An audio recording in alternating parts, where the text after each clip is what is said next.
Bonjour et bienvenue dans cette nouvelle vidéo de présentation des programmes i2 eBase. Je m'appelle Jean-Jérôme et je fais partie de l'équipe support des produits i2 en France. Aujourd'hui, on va voir la fonction résultat concordant d'eBase. Cette fonction se trouve dans le menu Analyse et c'est ici dans Résultat concordant.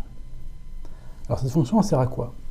Il faut imaginer qu'elle va vous servir comme un petit peu si vous aviez un portrait robot d'une personne, d'un véhicule ou d'autre chose, avec par exemple, vous avez plusieurs témoins qui vous décrivent une personne, un véhicule ou autre, et les informations ne sont pas forcément toutes les mêmes. Vous allez avoir quelqu'un qui va vous dire que la voiture était noire, une personne qui va vous dire que la voiture était bleu foncé, une autre qui va vous dire qu'elle était gris foncé, ainsi de suite. Une autre qui va vous dire que la personne était grande, l'autre que la personne était taille normale, ainsi de suite. Donc, ça va vous permettre en fait d'interroger la base de données en indiquant des critères de recherche, et vous allez pouvoir donner une pondération, donc un poids, sur les critères. Alors, on va voir comment ça fonctionne. Donc ici, je suis dans la base de données du guide d'utilisateur, dans Analyse, Résultats concordants. Et vous voyez qu'on a deux choses, on a la liste et nouveau. Parce que là, si je clique sur liste, on va avoir ici une liste de résultats concordants, en sachant qu'un résultat concordant, en fait, ça correspond à une sorte de requête. Et vous pouvez enregistrer la requête pour après la rejouer ultérieurement. Donc là, c'est pas ça qui m'intéresse, ou éventuellement ça je peux garder, et je vais faire nouveau. Voilà, j'ai cet écran-là. Donc dans cet écran, on va voir donc comment ça fonctionne.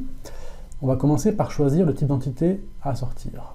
Donc là, vous avez la liste des types d'entités, et dans mon exemple, je vais choisir véhicule.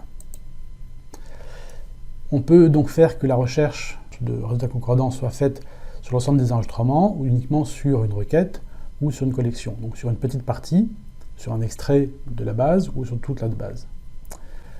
Là, on peut demander à avoir un score minimal, et c'est ici qu'on va pouvoir choisir les critères de recherche que l'on veut. Donc, dans mon exemple, on va dire que je recherche une voiture, et j'ai 3 témoins, par exemple, et ces 3 témoins me disent que la voiture était une Mazda. Donc à ce moment-là, je vais pouvoir choisir en disant que la marque est égal à Mazda. Ok. Et là, je vais devoir donner un score. Alors ici, en fait, donc là, il y a marqué résultat, mais en fait, c'est mal traduit parce que ça devrait être score. Ce score, c'est une sorte de pondération. Donc là, après la pondération, c'est donc le choix des valeurs de pondération, c'est un petit peu comme vous voulez. Mais donc, on va vous expliquer. Donc là, on va dire que, par exemple, comme sur les 3 personnes, les 3 m'ont dit que la marque était une Mazda, je vais donner un score de 50, par exemple. Ensuite, la couleur. Donc pour la couleur, je vais choisir la couleur ici. Couleur. Sur mes 3 témoins, il y en a 2 qui m'ont dit que la voiture était noire. Donc, égal à noir. Donc là, je vais regarder ici. Noir. Okay. Et là, je vais donner un score de 30. Et il y a une personne qui m'a dit non, elle n'est pas noire, elle était bleue. Donc, okay, donc à ce moment-là, je vais choisir couleur est égale à bleu. Ici, on va donner un score de 10, par exemple. Après, donc, il y a une des personnes qui m'a dit que le nom du modèle contenait X. Donc, contient X. Et là, mais comme il n'était pas sûr, on va donner un score de 5. Voilà. Donc, ces scores, donc je répète, résultat qui est ici, en fait, ça devrait être score. Ces scores, ça va être une pondération. Et ce que va faire le programme, c'est qu'il va aller regarder dans la base de données, et donc il va aller faire une recherche, regarde-moi toutes les voitures dont la marque est égale à Mazda. Et ça, donc, il va associer un score de 50. Après, si sur un enregistrement, donc avec la marque égale Mazda, j'ai la couleur qui est égale à noir, il va rajouter donc 50 plus 30, ça va être 40. Si par contre la couleur est bleue, on va avoir 50 plus 10 égale 60, et ainsi de suite. Et il va faire ça pour tous les enregistrements, même ceux pour lesquels la marque est différente de Mazda. Si par exemple, si on a un véhicule qui n'est pas un Mazda, mais dont la couleur est noire, il va avoir un score juste de 30. Et si ce véhicule qui est noir, qui n'est pas un Mazda, le modèle contient X, on aura un score de 35. Donc, ça va donner quoi comme résultat? Là, je clique sur résultat. Voilà. Et ici, on a les résultats. Donc, vous voyez, ici, on a donc les scores. Encore pareil, donc, toujours pareil. Donc là, il y a marqué résultat, mais en fait, ce serait plutôt score. Là, on a un score de 80. Pourquoi un score de 80?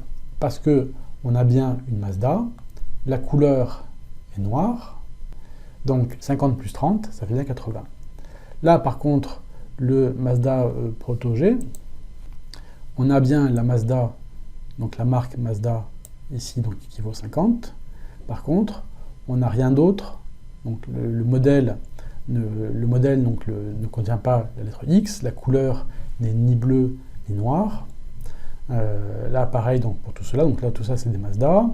Après, Lexus, 30. Alors, pourquoi, par exemple, ou Acura Legend, pourquoi est-ce qu'on a 30? On a 30 parce que, ici, dans les paramètres qu'on avait demandé, donc là, si je vais sur précédent, ici, donc, on avait que lorsque la couleur d'un véhicule est noire, on associe un score de 30. Donc là, le 30 qui est là, ici, ça correspond au véhicule qui est noir. Ici, donc on a 10 parce que le véhicule est bleu. Donc on peut imaginer que cette fonction peut être utilisée aussi, par exemple, pour chercher des personnes.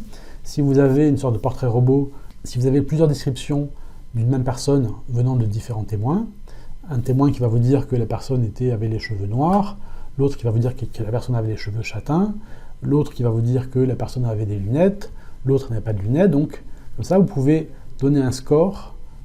Si par exemple vous avez 3 personnes qui vous disent que la personne avait des lunettes et une qui vous dit que la personne n'avait pas de lunettes, on va donner un score un petit peu plus élevé au fait que la personne a des lunettes et un score un petit peu moins élevé sur le fait que la personne n'a pas de lunettes. Droitier, gaucher, ou autre. Donc ce qui est intéressant, c'est pouvoir ici saisir donc des scores, donc déjà choisir donc les différents champs, les valeurs, donc avec un opérateur. Donc l'opérateur, vous avez vu, les opérateurs sont des opérateurs classiques, donc antérieur égal, après, avant, contient, début, ne finit pas, n'est pas vide, n'est postérieur, s'apparente à, ainsi de suite. Et le score. Donc le score, c'est la pondération. Et quand on clique sur résultat, on obtient donc la liste des résultats. Et après, donc évidemment, une fois qu'on a ces résultats, on peut en sélectionner plusieurs. Par exemple, là, on va choisir tout cela, on fait un clic droit et on peut les ajouter à une collection. On peut les envoyer sur le graphe à Notebook. Ce qu'on peut faire aussi, c'est qu'on peut enregistrer cette requête de résultats concordants. Pour ça, ici, vous avez l'icône de sauvegarder, donc enregistrer, on clique, et donc là, on va dire Mazda noir ou bleu. Ok, exemple, ici, voilà.